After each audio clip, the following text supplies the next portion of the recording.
May 1945. Allied forces have decimated Germany's defenses. The end of World War II is in sight. Yet, in the race for air superiority and Hitler's driving vision, Germany introduces the first ever jet-powered aircraft, the Messerschmitt Me-262 jet fighter. Could this be a game changer for Germany? During war, because of the extreme pressure to win, that really accelerates the progress of technology, and these engines and the Me-262 are an example of the amazing leaps that happen because of that pressure. With swept wings, a futuristic shark-like fuselage, and no propeller, the Me-262 is so advanced, it gives anyone who possesses it the winning advantage. The Me-262 changed aviation history. It ushered in the era of jet aircraft. By the start of the Second World War, piston-powered aircraft were reaching the apex of their technology. The propellers are the limiting factor on a piston engine aircraft. The Germans, the British, and later on the Americans will turn to a novel propulsion system, turbojet aircraft, to supplement piston engine aircraft in their military arsenal. The turbojet-powered engine is a game changer. Frank Whittle in the United Kingdom and Hans von Ohain in Germany are on the front line of the breakthrough technologies. The British are also working on a turbojet engine at the same time. Frank Whittle in Britain is working and has almost got his first jet engine completed at the same time as von Ohain in Germany. Eventually, the British will develop the second flying turbojet aircraft.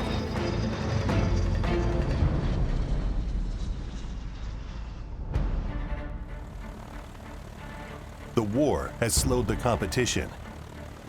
And even though the Luftwaffe is weakening, Hitler prioritizes air power.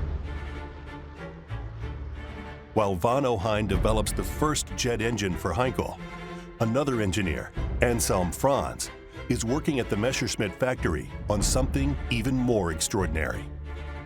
So the first jet engines, Whittle's and von Ohain's, are centrifugal flow engines. They're big and they're round and they're very, very cumbersome. The air would flow in, turn centrifugally to compress it, then flow over the combustion chambers. Franz gets us to an axial flow engine where everything works in a line, and you can see that on our UMO 004s. Every jet engine, or most every jet engine afterwards, is going to be similar to that axial flow engine. It's completely new territory. It's completely revolutionary. The Me-262 strikes fear into the heart of every Allied pilot in Europe. The Allies were in fact very, very worried about the Me-262 and its capabilities, its speed, its power, the fact that it was going to probably have the best pilots in Germany flying it on a regular basis. The German Luftwaffe now has a plane capable of flying an amazing 540 miles per hour.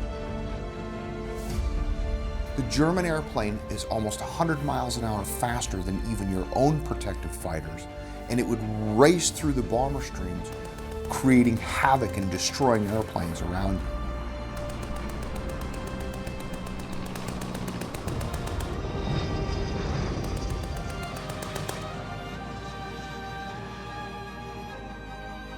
As the war progresses, military leaders put Franz under increasing pressure to get his UMO 004 engine ready fast.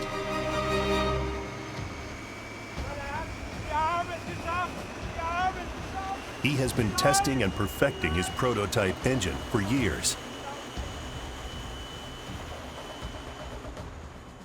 In 1942, the Me-262 team, led by Franz, married the breakthrough engines with the futuristic airframe for its first test flight. Hitler now has the fastest operational plane in the sky, thanks to the UMO 004 turbojet engine. Without Anselm Franz, you do not have the Jumo 004. Without the Jumo 004 engine, you don't have the Me-262. Without the Me-262, the Germans have absolutely no competitive edge in the air war over Germany. But just as German engineers rush to perfect this new engine, the Allies are bombarding their factories, hindering production. By the time the Me-262 was combat operational, the war was all but won by the Allies. Ultimately, all the aircraft the Nazis would build couldn't win Germany the war.